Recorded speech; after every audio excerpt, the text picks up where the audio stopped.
नहमदु व नुसल्ली अला रसूलिल करीम अम्मा बाद फ़अऊज़ु बिल्लाहि मिनश शैतानिर रजीम बिस्मिल्लाहिर रहमानिर रहीम। मंच पे जलवा अफरोज़ मजलिस इत्तेहादुल मुस्लिमीन के शेर और महाराष्ट्र विधानसभा के पूर्व विधायक मेरे बड़े भाई ऐसे वारिस पठान साहब, उनके साथ तशरीफ़ लाए हुए सईद मोइन साहब और दिगर मौजूद सारे मेहमान और सामने हाजरीन मेरे बड़े भाई बुजुर्ग नौजवान साथियों, चुनाव तो हर 5 साल में आते हैं और गुजरात में हमने काफ़ी चुनाव देखे हुए हैं, लेकिन ये चुनाव हर चुनाव से अलग है।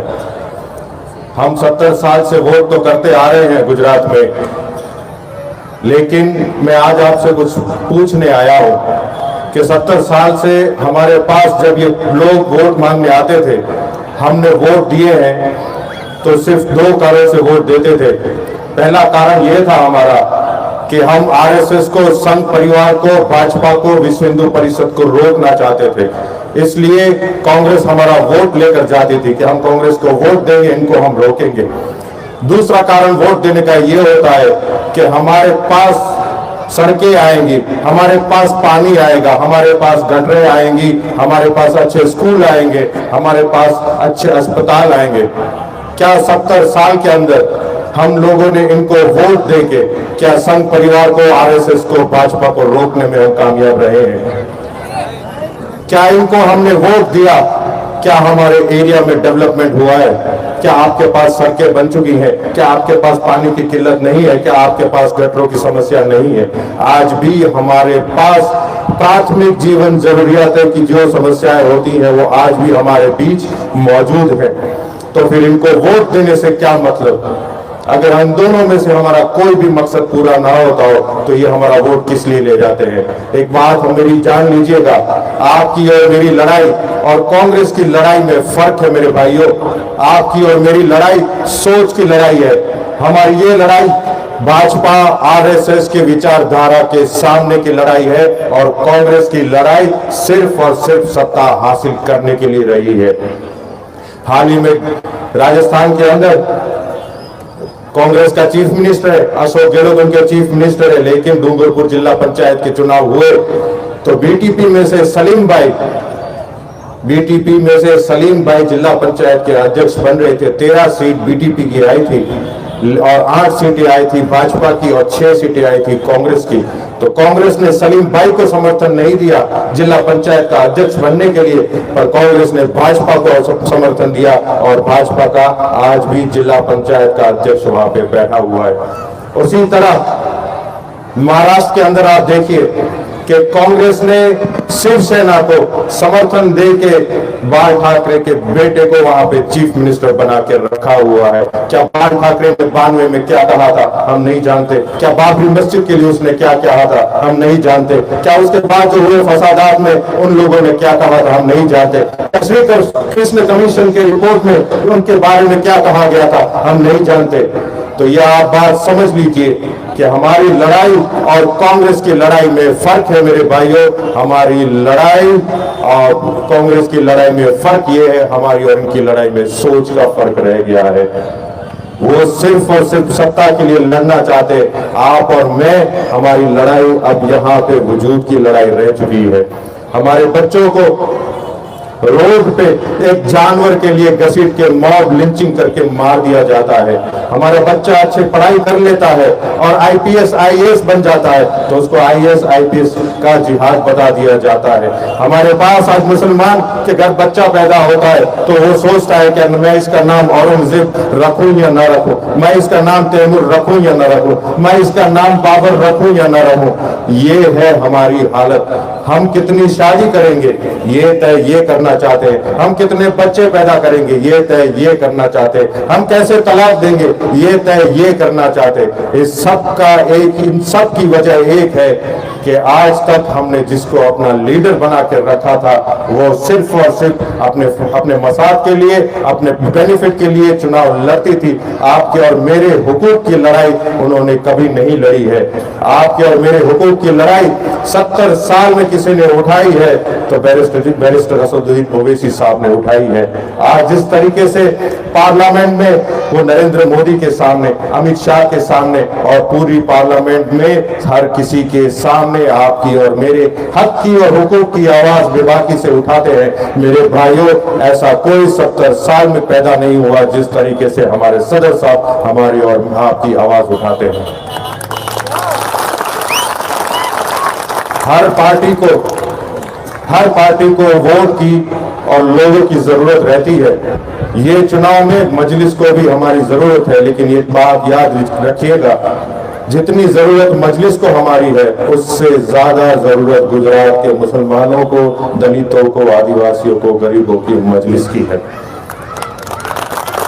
गुजरात में सिर्फ 2 तरीके के पॉलिटिक्स की गई आज तक। एक था डर और दूसरी थी गुलामी। भाजपा से डर के रहो। अगर भाजपा से डर के नहीं रहे तो किसी भी केस में तुम्हें उठा लिया जाएगा, तुम्हारे बच्चों को जेल में बंद कर दिया जाएगा, तुम्हारे पास हम डेवलपमेंट आने नहीं देंगे, तुम्हारे पास रोड सड़कें बनने नहीं देंगे। और यही डर दिखा के भाजपा डराती थी और उसके सामने कांग्रेस कहती थी कि हाँ, अगर तुमको इनसे डरना होगा, इनसे डर के हमको वोट देना होगा। कभी भी ये लोग हमारे पास आके हमसे ये वादा नहीं करते कि हम जीत गए तो आपके पास स्कूल आ जाएंगे, हम जीत गए तो आपके पास अस्पताल आ जाएंगे, हम जीत गए तो आपके बच्चों के पास रोजी रोटी का इंतजाम किया जाएगा। ये वादा हमसे किसी ने नहीं किया। ये वादा ही करने के लिए मजलिस इत्तेहादुल मुस्लिमीन आपके बीच में आई है कि यहाँ पर अब कोई सियासत डर की नहीं होगी। हम बेबाकी से अपना हक मांगेंगे, आपसे नजरों से नजर मिला के अपना हक मांगेंगे, चाहे वो आरएसएस हो, चाहे वो भाजपा हो, चाहे वो यहाँ का कलेक्टर हो या कोई आईपीएस ऑफिसर हो। हम डर के नहीं जिएंगे। हम सर पे टोपियां पहन के घूमेंगे, हम दाढ़ियों को बड़ा रख के घूमेंगे। हम तुम्हारी गुलाम नहीं है। संविधान में जितना अधिकार तुमको दिया गया है, संविधान में उतना ही हक मुझको दिया गया है। जितने नारे तुम अपने धर्म के बुलंद कर सकते हो, उतने ही नारे मैं अपने धर्म के भी बुलंद कर सकता हूं। हाल ही में अहमदाबाद में कांग्रेस के एक मुसलमान नेता ने अस्तगफिरुल्लाह अज़ीम नारे तकबीर को एक फसादी नारा बताया। ये है कांग्रेस के अंदर रहने का, इनकी गुलामी करने का सर्टिफिकेट। आप कांग्रेस में रहना चाहते हो, इस तरीके से गुलामी करनी पड़ेगी। हम मजलिस के अंदर आता है या हमारे पास इतने साल से गुजरात में कोई नेता आता था, हमने किसी को नहीं कहा कि आप आइए 2 रकात नमाज पढ़िए फिर हमको आपको वोट देंगे। लेकिन कांग्रेस के अंदर जो मुसलमान है, आज भी अहमदाबाद कॉर्पोरेशन के फोटोग्राफ्स आपके पास आते होंगे, मंदिर मंदिर जाके पूजा पाठ करते हैं, शिर्क करते हैं।